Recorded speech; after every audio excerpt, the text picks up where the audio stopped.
Saya katakan begini tentang hukuman berat, hukuman ringan.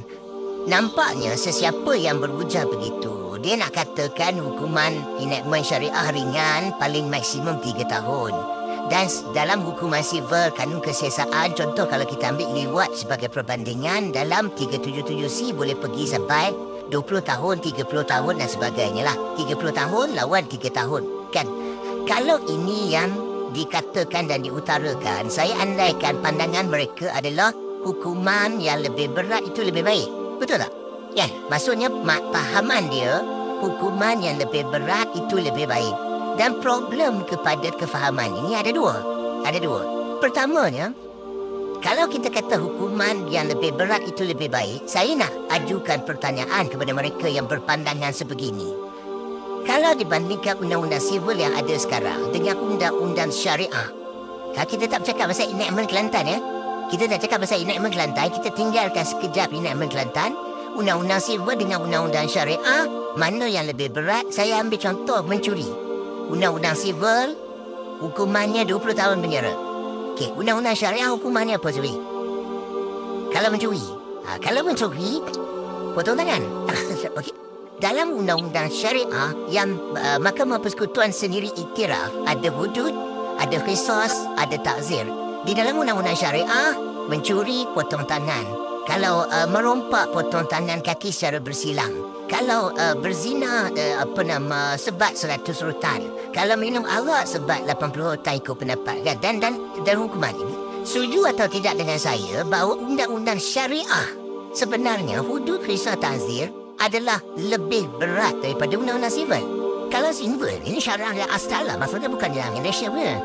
Dia kalau sebut syariah asal tu, tak betul kan? Syariah dalam Quran. Syariah yang bukan enakmen lah.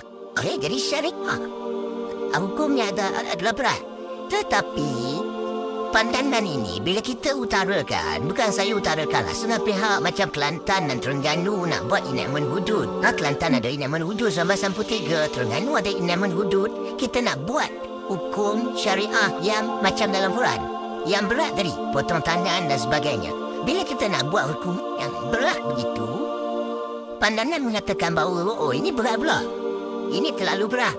Ini ada yang kata barbaric. Ini kalau kalau potong tangan nanti macam mana doktor nak pastikan hygiene, nak buat proses, dan kemudian ada yang kata tangan ni nak tanam macam mana, akan jadi banyak tanam bila orang mencuri. Jadi ada banyak resistance apabila kita menyatakan kita nak buat hukum hudud yang berat atas pandangan bahawa hukum syariah itu berat. Tetapi pada hari ini, kan, bila hukum syariah tu jadi hukuman yang ringan, kita kata pula, kita berminat dengan hukuman yang berat. Kita nak kepada sivil, pembatalan enakmen kesalahan syariah oleh Mahkamah Persekutuan itu baik kerana hukum sivil lebih berat. Jadi ini masalah. Kita nak apa sebenarnya? Adakah kita nak berpandangan hukum yang berat itu bagus? Kalau bagus, kita kena sokong. Buatlah pindaan perlembagaan dan sebagainya untuk kita daulatkan undang-undang syariah, tetapi kita tak sure apa yang kita nak. Itu masalah pertama. Masalah kedua adalah kenapa hukum di dalam undang-undang syariah ini kecil?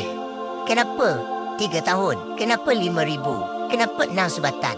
Ia adalah kerana ada di sana Parlimen telah membuat Akta Mahkamah Syariah 1965 menghadkan kuasa Mahkamah Syariah untuk bagi hukuman, itu saja.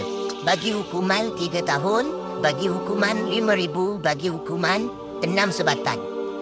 Parlimen yang menghadkan kuasa ini. Jadi saya nak tanya juga, kita nak banding bila Parlimen hadkan kuasa, kita nak kata okey, tak apa, terbatal, baguslah. Sebab hukuman yang Parlimen buat juga adalah lebih tinggi. Problemnya adalah mantik dan logik. Kalau hukuman syariah itu rendah, Parlimen yang limitkan, maka kalau kita kata rendah, kita naikkan, kita tinggikan. Parlimen mempunyai kuasa untuk meminda Akta Mahkamah Syariah 1965, naikkan hukuman. Kan? Dan Akta Syariah, Akta Mahkamah Syariah 1965 bukan tak pernah dipinda, Sofi. Pernah dipinda pada tahun 1984, pernah dipinda pada tahun 1989, dan pada 2016, Yang berhormat Tan Sri Tuan Guru Abdul Hadi Awang MP Maram telah mengusulkan rang undang-undang persendirian untuk naikkan hukuman daripada 3 tahun kepada 30 tahun, daripada 5,000 kepada 100,000 dan sebagainya. Itu starting point. Kerana kita nak cakap memperkasakan mahkamah syariah dari segi kuasa, kita kena naikkan. Kalau tidak, kita akan komplain macam hari ini. Oh, mahkamah syariah rendah hukumannya. Kan? Saya pun tak faham. Kenapa kita nak cakap mahkamah syariah rendah, jadi okeylah mahkamah sivil. Seolah-olah kita terima itu dan kita tak buat apa-apa. Padahal kita boleh naikkan. Kita naikkan hukuman mahkamah syariah dan apa kesalahan syariah itu akan dihukum dengan hukuman yang lebih tinggi. Itu yang sepatutnya dilakukan. Sebab itu saya katakan hujah dan pendirian tentang hukuman berat lebih baik ni, hukuman ringan ni tak apa kalau dibatalkan ni, saya rasa tak berapa tepat dan melanggar logik yang saya faham lah.